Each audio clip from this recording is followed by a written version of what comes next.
Hi everyone, happy Friday. Welcome back to Music Talk 101. We're back for another video. Thank you guys so much for tuning in. I want to first make an announcement. Today at 10 o'clock a.m. I had a new song come out called Forgiven. Very excited about it. It's been in the works for well over a month. I had to put it off because I had gotten sick and I had a hard time getting my voice back to where I could finish singing, and it was really rough there.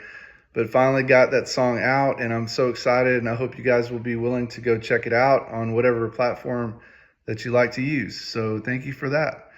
And first of all, so we're just going to get into this today, a little bit different topic, something that's been on my heart.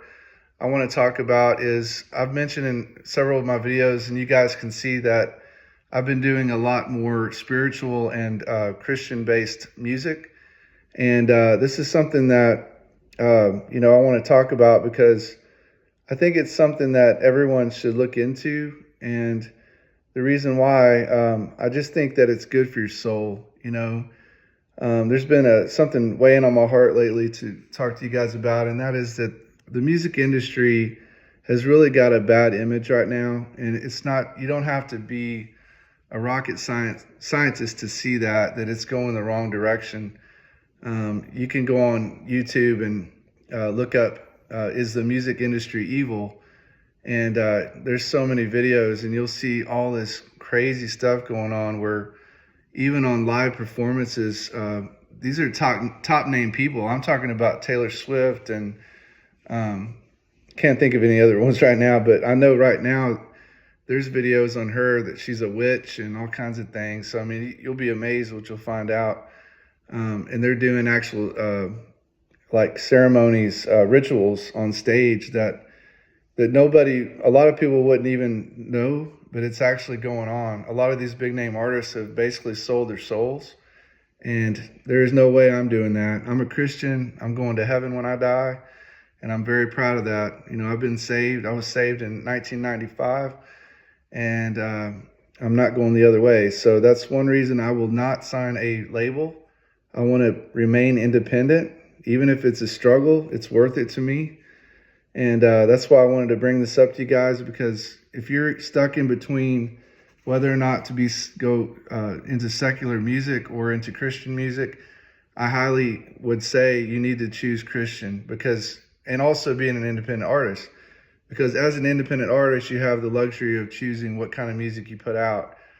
Your modern day music now is so it's getting so bad that I wouldn't let my kids listen to it. I'm 47 years old, but there's no way that a lot of the music I'm hearing now, it's such a horrible, bad influence on humanity. And these record labels are pushing these top named artists to do some really awful things. And, if you watch even the Super Bowl, I didn't watch it because I knew beforehand that there was going to be some, stuff going on. Now, this past Super Bowl wasn't near as bad as the last one. I didn't see a whole lot going on this last one from the replays of things that I saw on like TikTok. People were pointing out things but last year, I believe they had an actual full-blown ritual. You see a lot of red, you see a lot of circles. Those are all given things that they're actually using depictions of evil. So you got to be really careful what you get into. The music today is pushing people the wrong way, and they're trying to get people hooked on basically sin. I mean, that's what all the music today is about: sin, sex, drugs, rock and roll, whatever. They're pushing especially the female artists, to really make women look like it's sexual. That's all they are. They're making it look like that's all it is about sex. And that's not the way God intended it to be. A woman should be pure. They should be taking care of their bodies, treating their body as a temple. So same thing with men. Treat your body as a temple of the Lord, because that's what it's supposed to be. So with that being said, if you're on the fence and you're thinking, well, should I sign a label and get involved in the secular music? Take heed on that, because you're going to end up putting yourself in jeopardy of going down the wrong path. And it's not worth it. All the riches and fame and fortune in the world is not worth going to hell. And that's why I decided to go this route. And when I first started out, and my first song, I went back in my feed on YouTube to see when my first song was, because I forgot. But I put out a song in 2015, and it was more of like country, kind of like just like a country Americana kind of song. And then I put out a song called Country Radio, which actually was a pretty good song. It was in 2016. And at that time, I was not feeling like I am now. I thought, well, hey, I might go down the country path. So I was putting out a lot of music kind of like that, country rock, Americana. And for a while there, I was really into Luke Bryan and some of those big names in the country, Blake Shelton. And so long story short, things changed in my life. And over the years, as I got older, I just realized that, I've seen so many bad things in the industry, and how a lot of these people have not only taken their lives with suicide, but they've gotten hooked on drugs and overdosed. And I'm telling you guys, it's a scary road to go down that path. You don't want to get involved with the wrong people. You might get called up and say, hey, you know what, we're going to sign you a record deal for $3 million. And hey, that sounds nice, but you know what? You don't realize till after you've got into it what they're going to push you to do. They're going to have you out there on stage doing things you never wanted to do. I'm sure you guys have heard of Ozzy Osbourne. Long time ago, I used to listen to him, but now, never. There is no way. Even I used to be into Metallica. I quit listening to them as well. Their music is too evil. Ozzy Osbourne used to bite the bats' heads off on stage and do some horrible stuff, And one of the worst, I would have to say, is Marilyn Manson. He is a demon for sure. They've burned Bibles. They've done a lot of sick stuff,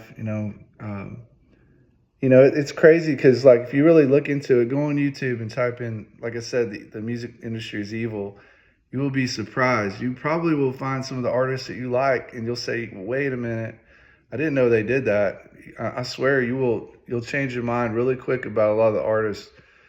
You start to see the depictions and the Illuminati imagery and all the things that they're into, the devil worshiping. And, a lot of these metal bands are really bad too. They're promoting, some very evil idolatry kind of things. And, it's even rap. Rap has gotten really bad. Like, I used to listen to, like, the old school stuff, like Biggie, Tupac, Snoop Dogg. But it's sad. You can find dirt on every one of those guys. And it's not something I want to say that they probably weren't terrible people, but they went down the wrong path. They allowed money and fame to take them over. And, they basically sold their soul for success. And that's what a lot of these artists have done. And that's why I say today, really think hard and long about what you want to do or what road you want to go down. Because if you remain independent, you have a lot more opportunity to do the kind of music that you want to do. And if you do choose Christian music, you'll have the freedom and it's going to help you feel better in the long run as a spiritual or a Christian person, because you're not putting your life on the line, because I don't want to see anyone go to heaven. I mean, I don't want to see anybody go to hell. I want to see everyone go to heaven. Let me make that clear. So the thing is, like, the song Forgiven, which came out today at 10 a.m. and it's out on all streaming services. This was a song that really has it opened my eyes to what I'm doing. And it made me think about, even the songs in the past that I've done. And they were never bad songs or anything like that. I just decided, you know what? I really want to stick to the Christian kind of music, because I'm helping people. I'm actually doing something good for humanity. I'm warning people. I have a song called The End of Days. I have a song called Judgment Day. These are songs of warning and helping people to be prepared, that we don't know when Jesus is going to come back. It could be now. It could be 2 years, 20 years. We don't know. but I can tell you that we're getting very close. I feel like we're living in the last days for sure, and you can never be too careful. Make sure your hearts are right with God. Make sure you're doing the right thing. Get saved. Get baptized. Do what you have to do. Get in the Word. Start learning, because everybody needs to be ready. And that's what this song is about. God is a forgiving God. No matter what you've done, whatever sin you have done, God will forgive you. So never fear that. I know there's some horrible sins out there like murder and things like that, but I'm telling you, God will still forgive you. There's probably been people on death row that gave their heart to the Lord right at the last minute. I mean, it may not seem right, but I'm telling you, God is a forgiving God, and it doesn't matter what your sin is. I'm sure it's not near as bad as murder, but if you've done anything like really bad, just confess it to the Lord, ask Him for forgiveness, and He will forgive you, and you will be freed from that. So, to make a long story short, that's what the song was about, and I'm really proud of that. And I really think you guys should consider thinking about doing Christian music or something more on the spiritual side, just because it's good for your soul, and you will feel better in the end. And you're not going to sacrifice your life for money and fame. And it may be that you do become famous in the Christian realm. It's a lot harder. I know that, but it's worth it in the end, because you're going to have your peace, freedom, and you're going to know where you're going, when you die, and that's in heaven. So anyways, guys, thank you so much for listening to this video. And I thank you all for watching. And, like I said, this was going to be kind of off topic. Usually I'm doing videos on helping you guys with tips and things like that. But this was something that was really big on my heart. And, I wanted to share my story. Like I said, when I first started out, I didn't know that I was going to do Christian music. I was really into the country rock kind of thing. Thought I might sign a label or end up being like playing on stage with, Luke Bryan, or I really liked Jason Aldean at the time too. So really the rocked up kind of country thing, that's what I started out wanting to do. But as I went down the road, I still was doing my instrumentals and things like that. And then after I put out my first Christian song, I started noticing a trend. Like most of my Christian songs are the ones that have been doing the best, like on my streaming services. And then I was like, wait a minute, this is something He's giving me a sign here. So I took heed to that, and that's what I want you guys to do as well. When you see a sign, if God's giving you a direction, don't go back the other way. Follow God. Follow God's direction, His path. It's always going to be better. He won't let you down. And once again, just think about your soul and make sure in this music industry that you're going down the right path. And like I said, look up on YouTube, is the music industry evil? And you guys can do your own research, and maybe one of your favorite artists you see on there doing some things that you didn't realize they were into. But, it's something we all have to know about, because you don't want to be influenced and go down the wrong path. Well, thank you guys so much. It's almost been 14 minutes here. So y'all have a wonderful day. God bless you all, and peace.